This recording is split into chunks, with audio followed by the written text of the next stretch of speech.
الرحمن الرحیم قواعد و انشائیہ جماعت پنجم۔ تو آج ہم جملے کے بارے میں پڑھیں گے جملہ۔ تو سب سے پہلے سوال نمبر 1 کا جواب جو ہے وہ آپ دیکھ لیں، جملہ کسے کہتے ہیں، 2 مثالیں دیں۔ تو یہاں پہ صفحہ نمبر 6 پہ آپ دیکھ سکتے ہیں لفظ الف، 2 یا 2 سے زیادہ الفاظ کا ایسا مجموعہ جس سے مطلب سمجھ میں آ جائے جملہ کہلاتا ہے۔ جیسے یہ سب ایک اس کی مثالیں ہیں۔ اللہ ایک ہے، ہم سب مسلمان ہیں، بچے اسکول جا رہے ہیں، کل بہت سردی تھی، اسلم نیک لڑکا ہے، محنت میں عظمت ہے۔ تو آپ ان کو لکھ سکتے ہیں، کوئی بھی 2 جملے، جو 2 مثالیں جو ہیں وہ آپ لکھ سکتے ہیں ان میں سے۔ درجہ بالا جملوں کا مطلب بالکل واضح ہے۔ جملے کے مطلب کو واضح کرنے کے لیے الفاظ کی درست ترتیب کا ہونا ضروری ہے۔ بے ترتیب الفاظ کے مجموعے سے بے معنی جملہ نہیں بن سکتا۔ جیسے تو جملہ میں کیا ہے، الفاظ کا 2 یا 2 سے زیادہ الفاظ کی ترتیب کا ہونا جو ہے وہ بھی لازمی ہے۔ اب نیچے دیکھ لیں، یہ سب بے ترتیب ہیں، الفاظ ہیں لیکن ان کی ترتیب نہیں ہے، تو اس وجہ سے ہم ان کو جملہ نہیں کہہ سکتے۔ جیسے اسکول ہیں، بچے جا رہے ہیں، بہت ہی سردی کا لڑکا، اسلم ہے نیک، عظمت ہے، محنت سب ہیں، ہم مسلمان، کرو کا والدین احترام۔ تو یہ کیا ہے، یہ ان کو ہم جملہ نہیں کہہ سکتے کیونکہ ان میں ترتیب نہیں ہے۔ اب جملے 2 طرح کے ہوتے ہیں، سادہ جملے یا مفرد، اور دوسری جو قسم ہے وہ مرکب جملے، سادہ یا مفرد جملے۔ تو یہ سوال نمبر 12 کا جو ہے وہ جواب ہے، آپ دیکھ لیں۔ سادہ اور مرکب جملے کے متعلق آپ کیا جانتے ہیں، 2 مثالیں ہیں، تو یہ دیکھ لیں۔ ایسے جملے، سادہ یا مفرد جملے، ایسے جملے جن میں صرف ایک بات یا ایک خبر بیان کی جائے سادہ یا مفرد جملے کہلاتے ہیں۔ جیسے سلیم نے کاپی خریدی، سلیم نے کتاب خریدی، سلیم نے پنسل خریدی، سلیم نے سیاہی خریدی۔ تو یہ سب کیا ہیں، مفرد جملے ہیں۔ اب اگر ہم ان چاروں جملوں کو کیا کر لیں، اکٹھا کر لیں اور ان سے ایک جملہ بنائیں تو اس کو مرکب جملہ کہتے ہیں۔ تو مرکب جملے ایسے جملے جن میں 2 یا 2 سے زیادہ جملوں کو ملا کر ایک جملہ بنایا جائے، مرکب جملے کہلاتے ہیں۔ عام طور پر 2 سادہ جملوں کے درمیان اور یا تو مگر لیکن پھر وغیرہ جیسے حروف لگا کر مرکب جملے بنائے جاتے ہیں۔ تو سادہ جملے سے مرکب جملے بنانے کا طریقہ یہ ہے کہ آپ ان کی درمیانی مخصوص الفاظ لگائیں تو اس سے کیا ہو جاتا ہے، مرکب جملے بن جاتے ہیں۔ جیسے پہلا جو جملہ ہے، سلیم نے کاپی خریدی، سلیم نے کتاب خریدی، سلیم نے پنسل خریدی، سلیم نے سیاہی خریدی۔ تو یہ 4 سادہ جملے ہیں۔ اب ان سے ہم مرکب جملے ہم تو جو ہیں وہ ترتیب دیتے ہیں، بناتے ہیں۔ تو سلیم نے کاپی کتاب پنسل اور سیاہی خریدی، تو یہ ان کا مرکب جملہ بن گیا۔ سلیم، طاہر اور زاہد کراچی گئے۔ سادہ جملوں کی چند مثالیں، سادہ اور مرکب جملے۔ تو ساجد نے کتاب خریدی، ساجد نے کاپی خریدی، ساجد نے پنسل خریدی۔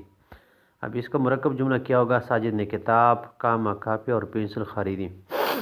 علی لاہور گیا، عمران لاہور گیا، عدنان لاہور گیا۔ تو اس کا جو مرکب جملہ ہے، علی عمران اور عدنان لاہور گئے۔ آپ کھانا کھائیں گے، آپ چائے پئیں گے، آپ کھانا کھائیں گے یا چائے پئیں گے، ٹھیک ہے۔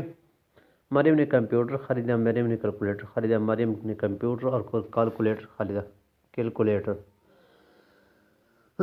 میں دفتر نہیں جا سکتا، مجھے بخار ہے، میں دفتر نہیں جا سکتا کیونکہ مجھے بخار ہے۔ تو سوال نمبر جیم جو ہے وہ کیا ہے، جملے کے کتنے حصے ہیں، آپ یاتے ہیں جملے کے 2 حصے ہیں۔ جواب، ہر جملے کے 2 حصے ہوتے ہیں، جملے کے حصے۔ تو اس کا جیم کا جواب ہے، ہر جملوں کو 2 حصوں میں تقسیم کیا جاتا ہے، مسند الیہ۔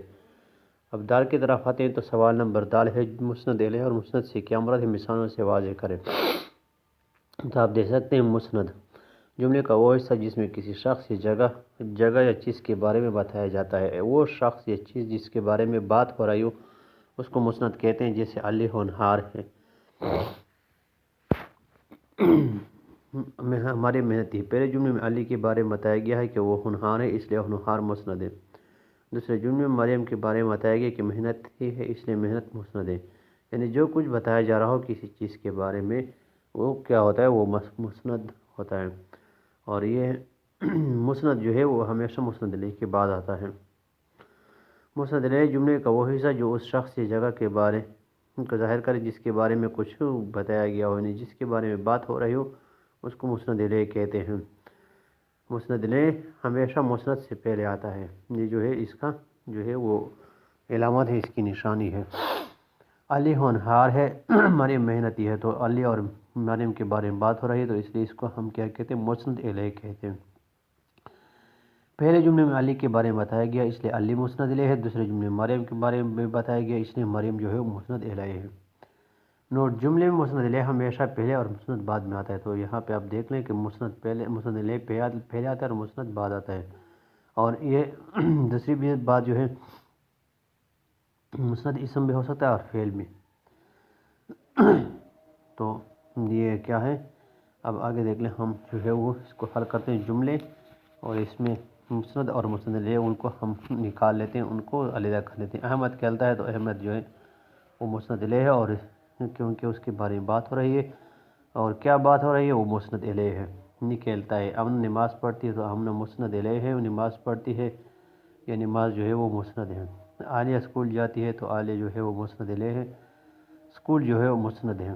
ابا جان گھر آ گئے ہیں، ابا جان جو ہے وہ مسند ہے اور گھر آ گئے ہیں، یا جو بات ہو رہی ہے ان کے بارے میں وہ کیا وہ مسند ہے۔ شربت ٹھنڈا ہے تو شربت جو ہے وہ مسند الیہ ہے اور ٹھنڈا جو ہے وہ مسند ہے۔ سوال نمبر 3، درجہ ذیل جملوں کو مرکب جملے میں تبدیل کر کے لکھیں۔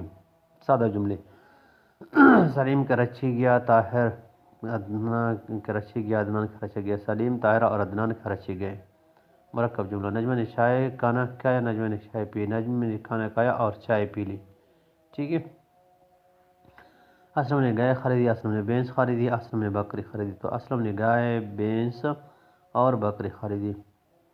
علی بہت طاقتور ہے، اس کا بھائی کمزور ہے، تو علی بہت طاقتور اور اس کا بھائی کمزور ہے۔ میں آفس نہیں جا سکتا، مجھے بخار ہے، میں آفس نہیں جا سکتا کیونکہ مجھے بخار ہے۔ سوال نمبر 4 جو ہے درجہ ذیل بے ترتیب الفاظ کو ترتیب دے کر جملے بنائیں۔ بے ترتیب: کھیلتے ہیں لڑکے فٹ بال، لڑکی فٹ بال کھیلتے ہیں، تو جملہ بن گیا۔ چھٹی ہے آج چھٹی ہے، جملہ بن گیا۔ پڑھتا ہے علی میں اسکول، علی اسکول میں پڑھتا ہے، جملہ بن گیا۔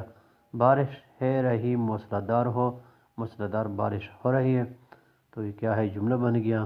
ہے یہ بستہ میرا، یہ میرا بستہ ہے، تو یہ کیا ہے یہ ایک جو ہے وہ جملہ بن گیا۔ تو یہ ہے پرائمر اردو قواعد و انشاء جماعت پنجم۔ تو اس کی ہم نے ریڈنگ بھی پڑھ لیا اور ساتھ میں مشق بھی حل کر لیا۔